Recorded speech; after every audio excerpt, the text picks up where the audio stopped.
Boa tarde, pessoal. Eu me chamo Lucas. Eu trabalho na B1 há 2 anos, na equipe do Consignet. E hoje eu vim falar para vocês sobre o Docker Swarm e o Traffic. A motivação desse Lightning Talk. Normalmente, trabalhando no ambiente de produção, homologação até, às vezes alguma máquina acaba morrendo e a gente tem que ficar se preocupando em tentar subir outra máquina, atualizar todos os serviços. Se tiver IP estático, você tentar ficar arrumando os IPs. Isso acaba gerando um transtorno muito grande. Um transtorno muito grande quando a gente está trabalhando com isso. Então, a ideia desses dois caras é você tirar a interação humana quando esses casos acabam acontecendo.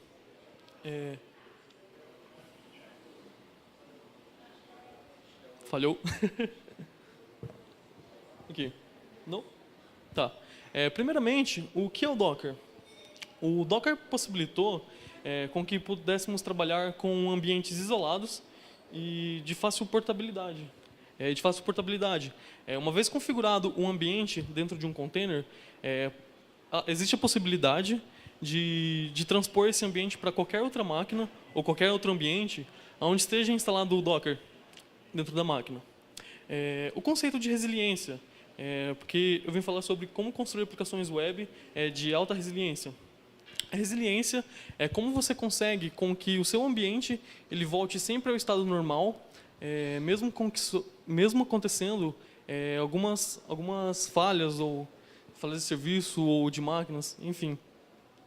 E o que é um cluster? O cluster é quando você começa a trabalhar com várias máquinas integradas, fracamente ou fortemente aglomeradas, e você consegue trabalhar com que essas máquinas fossem somente uma única máquina. Então o que é o Docker Swarm?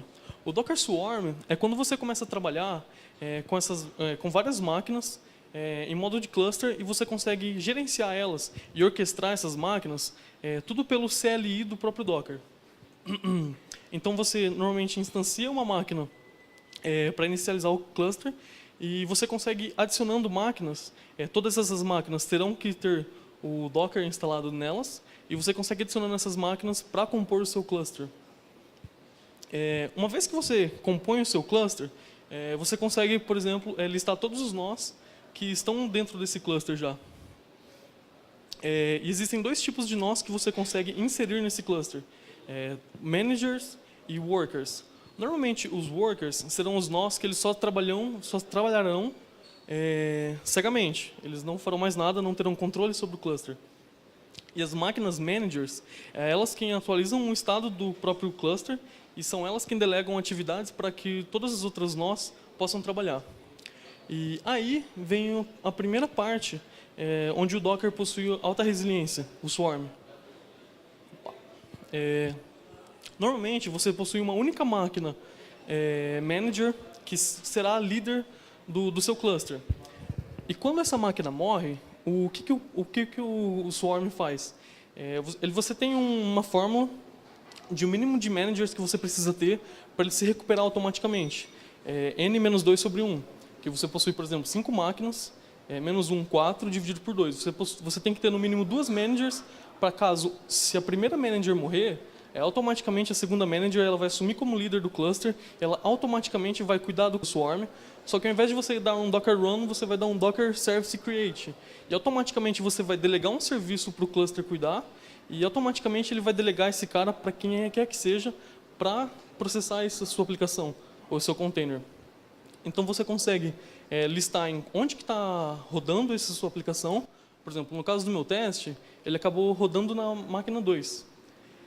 E automaticamente o cluster ele possui um overlay onde todas as máquinas elas vão responder como se fosse uma única máquina. Então, se eu acessar qualquer máquina, mesmo que ela não esteja rodando o serviço na porta 80, que foi a porta 80 que eu especifiquei para o serviço rodar, automaticamente todas essas máquinas vão responder como se estivesse nela o mesmo serviço. O segundo ponto onde o Docker Swarm ele trabalha com uma grande resiliência. Caso o seu host tenha sido derrubado, ou caso o seu serviço ele tenha terminado com algum tipo de erro, ele vai entrar num estado não desejado do seu serviço. Então, automaticamente, o cluster vai identificar que esse serviço morreu ele vai tentar instanciar esse serviço de novo. E assim, até o serviço ficar no desired state, que é running. No caso do meu exemplo, eu subi um serviço na máquina 2, eu derrubei propositalmente a máquina 2, onde o meu serviço estava rodando, e automaticamente o meu cluster ele pegou esse serviço que estava na máquina 2 e replicou ele na máquina 4. Eu nem me dei conta que o serviço foi derrubado e ele continuou trabalhando normalmente. Para eu escalar os serviços, eu só preciso executar um comando bem simples, que automaticamente o meu cluster ele vai criar todas essas tarefas, ele vai delegar para dentro do meu cluster inteiro onde que ele tem que rodar cada serviço, levando em consideração a disponibilidade das máquinas, enfim. O terceiro ponto de resiliência que ele garante para a gente, você consegue criar uma networking como se fosse uma VPN dentro da Amazon. Ou assim, tá, desculpa. Você consegue criar uma rede interna dentro do seu cluster e você consegue ingressar as suas aplicações, os seus serviços dentro dessa networking. Ou seja, você consegue então acessar os IPs, você consegue acessar seus serviços, das outras máquinas, apenas pelo nome do serviço. Você não precisa deixar estático, por exemplo, qual IP que vai estar, qual IP que você tem que acessar. Se você colocar lá HTTP e o nome do seu serviço, automaticamente o cluster ele já vai identificar aonde está redirecionando aquele IP e o DNS do nome do seu serviço ele se resolve para dentro do seu IP. Então você não precisa ter os IPs estáticos dentro da sua aplicação. Tem como você automatizar isso dentro de Compose Files, dentro de alguns arquivos, que você acaba conseguindo subir vários serviços de uma única vez. E automaticamente ele também cria essa network onde você consegue englobar todos os seus serviços. E, por fim, o traffic. Onde é que ele entra nisso? Ele é altamente acoplado com o próprio Docker, então você consegue rodar ele como se fosse um serviço dentro do seu próprio cluster. E ele é onde você vai configurar as rotas de redirecionamento e de balancer dentro do seu próprio cluster. Ele seria a porta de entrada, então. Aqui é um exemplo de uma configuração subindo o próprio traffic dentro do cluster. Ele te disponibiliza um dashboard, onde você consegue ver todas as rotas configuradas dentro do seu cluster. E por fim, aqui tem um exemplo. Ele sendo altamente acoplado com o Docker, eu só preciso passar uma label para ele de qual será o serviço, ou de qual será a rota que ele vai atender, e automaticamente, quando o meu serviço sobe, ele se registra automaticamente no traffic, e o traffic já redireciona para ele, para dentro do meu serviço. Ou seja, se o meu serviço morrer e ele subir em outra máquina, automaticamente ele se registra no traffic, e o traffic já consegue redirecionar para ele, para dentro do meu serviço.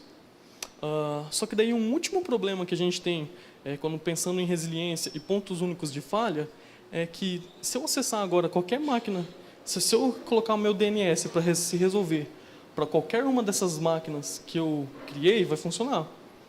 Só que se essa máquina que eu estou resolvendo o meu DNS acabar morrendo, eu vou acabar inacessando o meu cluster, eu não vou conseguir mais acessar ele. Então, em cima de tudo isso ainda, redirecionando para todas as máquinas, eu poderia ter um serviço que redirecionaria para todas essas máquinas. Eu poderia ter um serviço que redirecionaria para todas essas máquinas, e caso essa máquina pare de responder, esse meu proxy de cima ainda, ele consegue identificar se essa máquina morreu, ele para de mandar as requisições para ela. Bom, e para quem não gosta de trabalhar com cluster daí, por exemplo, com Swarm, por command line, tem esse cara aí que é o Portainer, que você consegue gerenciar todo o seu cluster com uma ferramenta open source, você consegue registrar e ter toda a gerência desses caras por aí também. Bom, é isso que eu vim trazer para vocês. Obrigado.